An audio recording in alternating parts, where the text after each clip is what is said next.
97.9, 105.5 Kiss FM. It's Big Poppa in the morning on the Lennon's Jewelers Hotline. Gonna be at the Turning Stone Showroom on October 8th. Weird Al Yankovic. Weird Al, good morning. How are you? I'm doing well. Thanks for asking. Yourself? I'm fantastic. Where am I catching you this morning? I'm home in Los Angeles right now. Very cool. Very cool. It seems like, and I'm 35, and I grew up with you, doing the music and the parodies and everything. But it seems like you haven't stopped at all, have you? Oh, well, not in the broad sense. I mean, I've every album that I do kind of feels like a comeback because it's a few years between people kind of forget. Oh, whatever happened to Weird Al? And then I come back. Oh, there he is. Yeah, but at the same time, you've been touring. You've been doing things here and there, and writing books like the new book that's out right now, My New Teacher and Me, which is an awesome children's book. I had a chance to preview it. It's really awesome. I mean, because you're able to do so much, Yeah, well, I try. I mean, I enjoy doing different things. I love the touring and the albums and music videos. But if I get a chance to do a side project like a children's book, I mean, that's always fun. Absolutely. Again, we're talking to Weird Al Yankovic on the Lennon's Jewelers Hotline. He'll be at the Turning Stone Tuesday, October 8th. TurningStone.com for details.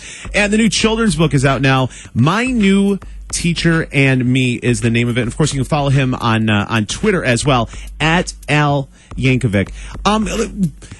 Granted, we were talking about like when I was growing up and watching you, and MTV really changed your whole career, didn't it? Pretty much. I mean, before MTV, I was sort of this faceless, nerdy guy from LA that made stupid records, and I had a bit of a cult following on the Dr. Demento show, but MTV pretty much made me into a recognizable celebrity. I mean, you talk about overnight fame, but when Eat It went into heavy rotation on MTV, I mean, it was like the next day people were pointing me out in the streets, like, hey, there's the Eat It guy. That's the guy. Wow, he's a lot skinnier in person. Yeah. Let me ask you this: with the way the technology has come about, because in the 80s it was radio and it was music videos, and then things have progressed, and then there's YouTube, and there's all this like instant access and instant like turnaround and such quick turnaround times for things like that. Do you think that if someone's starting to do what you do in this day and age, do you think it's easier or harder to break in?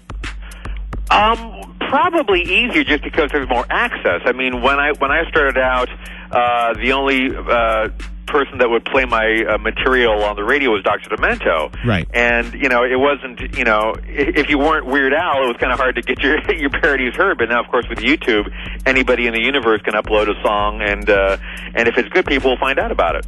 Absolutely. Again, we're talking to Weird Al Yankovic on the Lennon's Jewelers Hotline. WeirdAl.com is the website, and you can follow him on Twitter as well, at Al Yankovic. What do you do in your downtime?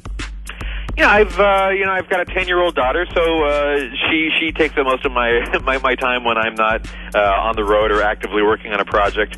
But it's just pretty easy for me to unplug. I enjoy what I do for a living. I can't imagine doing anything else, but it's also nice to have some downtime, just hang for a while. Absolutely. We're talking like the differences between the industry when you quote unquote broke out, if you will, and like the industry now. It's a lot harder to make it as an artist at this point, right? Like the record contracts and how much you make off records and albums. It's a completely different monster, right? Well, it's harder to make a living. I mean, even successful recording artists aren't doing that great. I mean, if you have a top 10 album, that doesn't necessarily mean that you're going to make more than like a successful plumber would. Oh, jeez. It's like the difference between what constitutes a hit album now and a hit album 15, 20 years ago is phenomenal. It really and truly is. Turning Stone Showroom, Tuesday, October the 8th. I've heard nothing but awesome things about your live show. Well, we try to be awesome.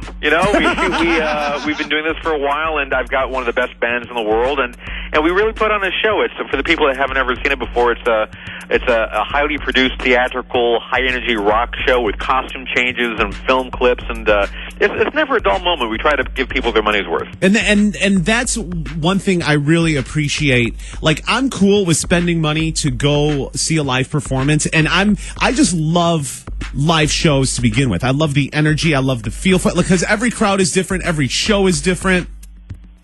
But there's something to be said about showmanship and putting on a show and like doing the pure entertainment value. And from what I've heard, and I'm really looking forward to the 8th at the Turning Stone, is the fact that you really do put on a show and really entertain.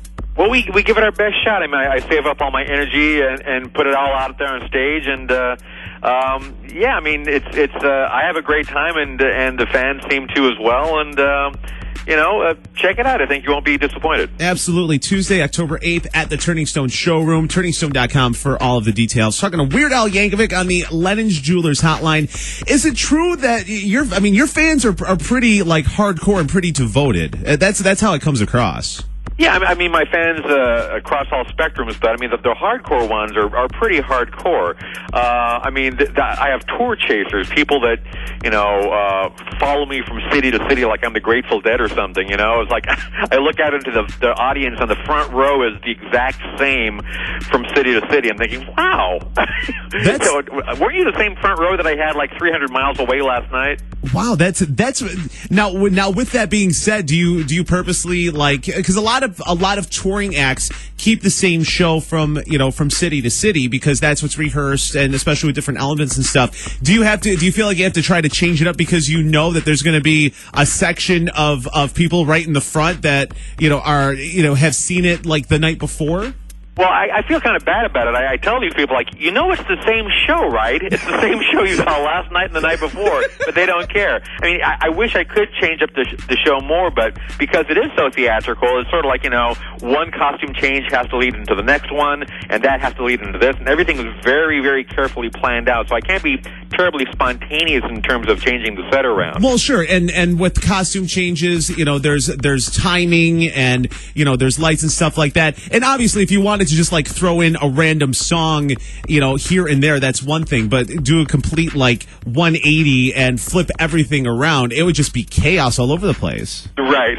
So there has to be some consistency to it. Absolutely. Weird Al Yankovic on the Lennon's Jewelers hotline. Turning Stone Showroom, Tuesday, October the 8th. The tickets are on sale now, turningstone.com. And the new children's book, My New Teacher and Me. What made you want to get into children's books? Was it when you had children of your own? Well, that was part of it. I mean, my daughter was 4 when I first decided that I wanted to take a shot at it. But, in truth, I've always been a big fan of children's literature. I've always loved Dr. Seuss and Shel Silverstein. And it was always something kind of rattling around in the back of my mind. So when a publisher from HarperCollins gave me the offer to write children's books, I jumped at it. Nice. I definitely appreciate that. It's cool, and we were talking about it a little earlier. It's cool to kind of be able to think outside the box and look at something from a fresh perspective. Because if you do the same thing over and over again, even though it's different songs or different people to parody and things of that nature, being able to tackle something else outside of your comfort zone, it's got to be mentally challenging and also fun too. Absolutely. I mean, like I said, I love everything that I do, but if I can still apply my sensibility to something a little different, that keeps me excited.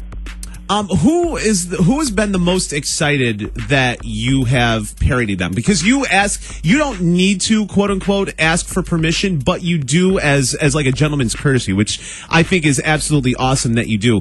And some people are negative about it, but everyone seems to be cool with it. But who was jumping out of their skin oh my God, absolutely yes.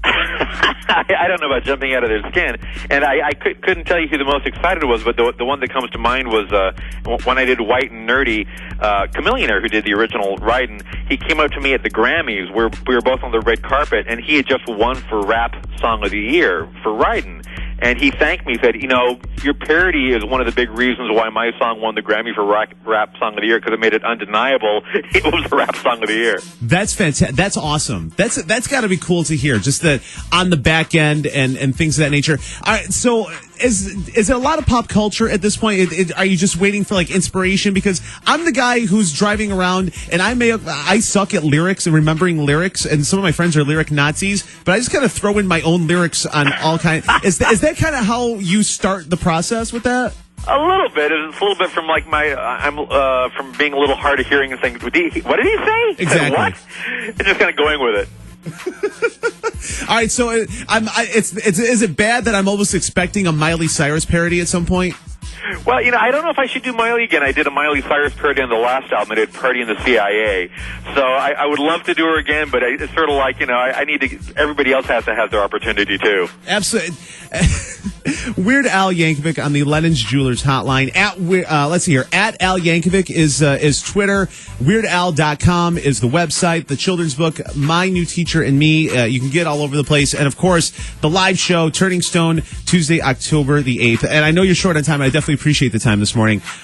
Before you go, this is the quick six. It's 6 questions, 60 seconds. Let's everyone get to know a little bit more about you, all right? Okay, let's do it. All right, here we go. 2 shows on your DVR right now.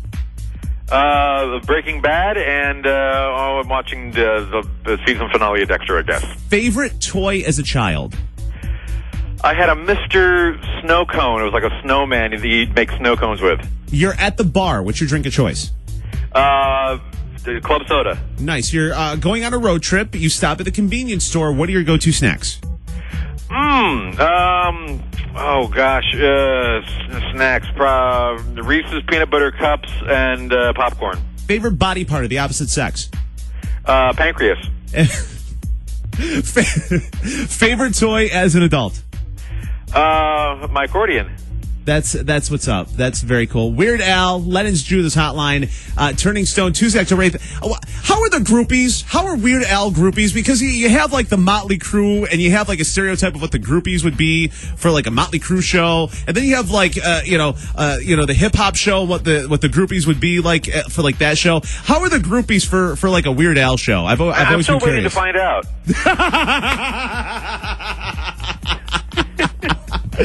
Tuesday, October the 8th at the Turning Stone. Tickets, turningstone.com, and the children's book, My New Teacher and Me. Weird Al, I can't wait to say hi at the Turning Stone, and thank you so much for the time. I appreciate it. My pleasure. Thank you. Thank you so much. Weird Al, everybody. We're going to break, come back. Big Pop in the Morning, Kiss FM.